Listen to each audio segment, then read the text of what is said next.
Compatibilité amoureuse entre éléments de vie. Alors, ce sujet nous est revenu plusieurs fois après notre vidéo donc sur les éléments de vie.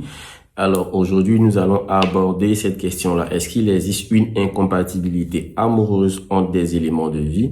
Alors, d'entrée de jeu, je voudrais vous dire simplement que non, il n'existe aucune incompatibilité amoureuse entre éléments de vie. Alors, ce que vous devez pouvoir savoir, c'est que l'amour, c'est un sentiment humain.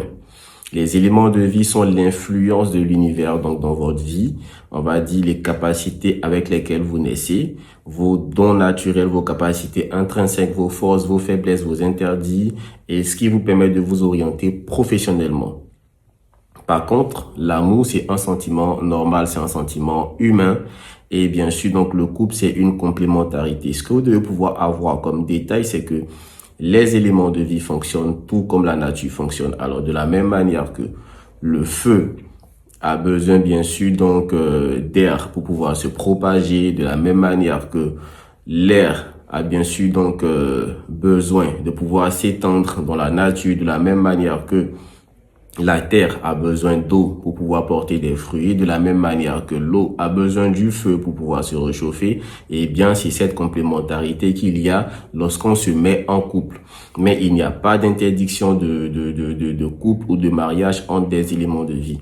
Par contre, ce qui est important, c'est que dans le couple, il est très avantageux de maîtriser l'élément de vie de son partenaire. Donc, lorsque vous êtes en couple avec une personne, cherchez à savoir l'élément de vie de la personne avec qui vous êtes en couple. Pourquoi? Parce que cela présente donc bien sûr plusieurs avantages. Premièrement, savoir l'élément de vie de son partenaire permet donc de pouvoir aider son partenaire dans la réalisation de sa mission de vie parce qu'on connaît la personne qui est en face de nous de manière intrinsèque. On connaît ses forces, ses faiblesses, ses interdits. Donc, on pourra aider la personne, on va dire, d'un point de vue coaching spirituel.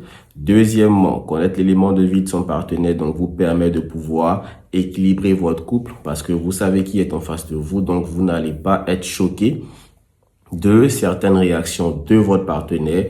Troisièmement, vous pourrez donc bien sûr booster votre partenaire parce que vous savez les secteurs d'activité dans lesquels votre partenaire peut réussir. Donc, vous aurez la capacité de pouvoir orienter votre partenaire et tout. Et quatrièmement, vous saurez donc quel positionnement donner à votre partenaire dans le couple pour l'équilibre du couple. Mais il n'existe aucune incompatibilité amoureuse entre des éléments de vie. Ce n'est pas la vérité. Donc, si vous avez entendu cela quelque part, sachez que ce n'est pas la vérité. Tout le monde peut marier. Tout le monde seulement